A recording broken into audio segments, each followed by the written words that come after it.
In this tutorial, I will show you how to create Reddit story videos with GhostShorts.com step by step.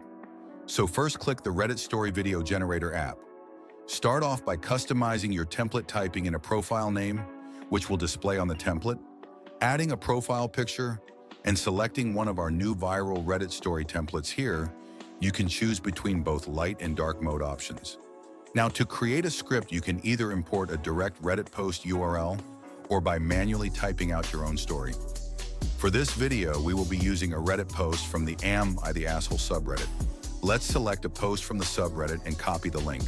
Then we will click the import button and submit the Reddit post URL we copied once imported. We can manually edit the title and story script, or we can clean it up by clicking the polish button. Now we head over to voices, where you can select a voice character who will narrate your story, whilst also being able to adjust the exaggeration and stability once this is done. After this, you can now customize your background gameplay.